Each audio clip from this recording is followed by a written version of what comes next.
from the Bureau of the Treasury.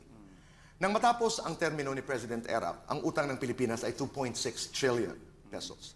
Nung natapos si President Arroyo, ay 5.1 trillion pesos.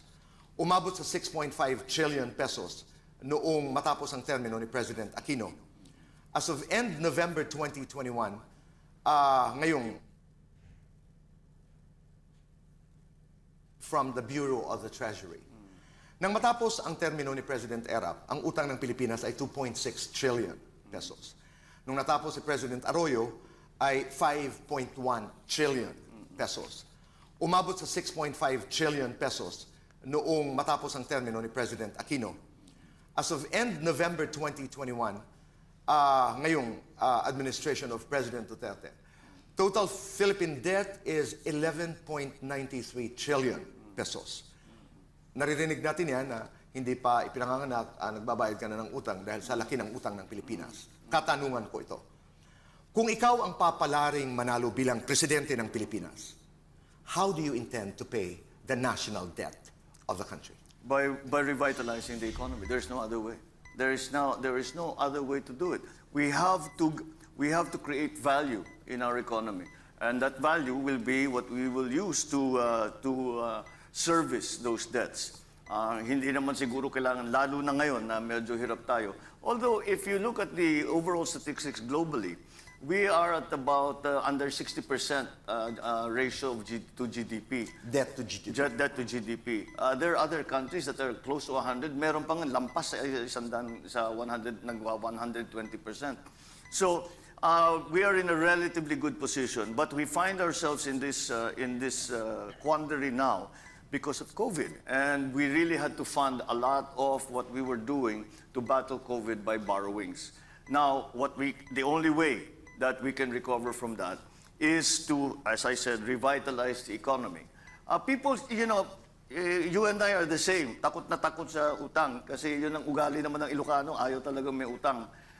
But in the business world, to maximize whatever funding you have, you take on some debt so that imbis na 100,000 ang pera mo, nakakuha ka ng 200, 300 na utang, mas marami kang magagawa, mas magandang negosyo mo, madali mong bayaran yung utang.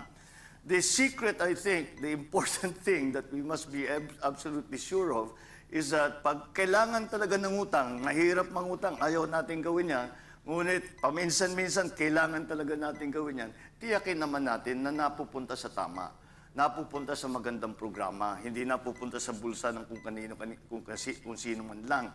Hindi naman nawawaldas, nasasayang lang dahil sa walang kwentang paggamit.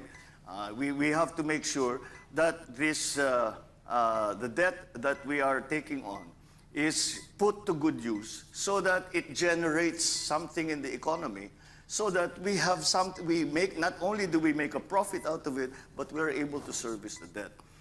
It's the implementation really of the pagda-download ka ng utang is the implementation really of how that funds are used that is going to decide whether or not malulubog ka sa utang o yung utang mo ay pagagandahin ang takbo ng ekonomiya. Diretsahin na ho natin. Dahil there was a time, I'm not sure if this is still happening, but 20% of the national budget would go to debt management. Pero may mga data tayo na nagsasabing, I think this was published, that 20% of the national budget goes to corruption. Yes. 20% of the national budget goes to corruption. Well, that's exactly what I'm talking about. If it's going to go into corruption, wala talaga, palubog na tayo ng palubog.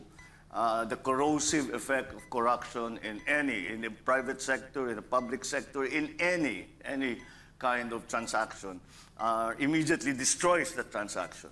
What would you do as president?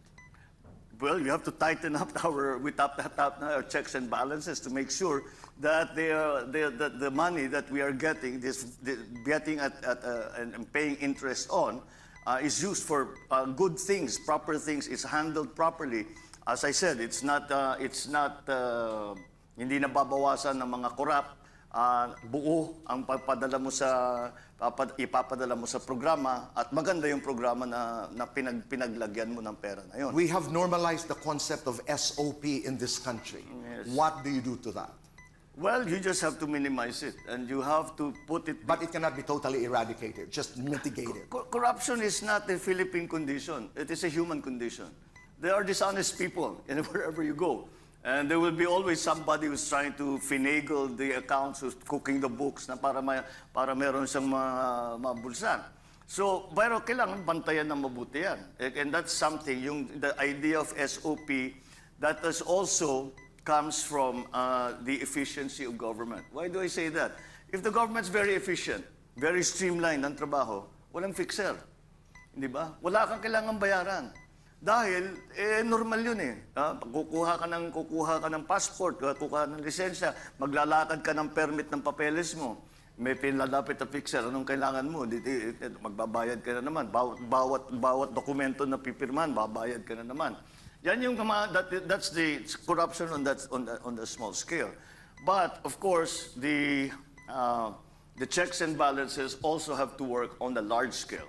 And when we are talking about government funds, when we are talking about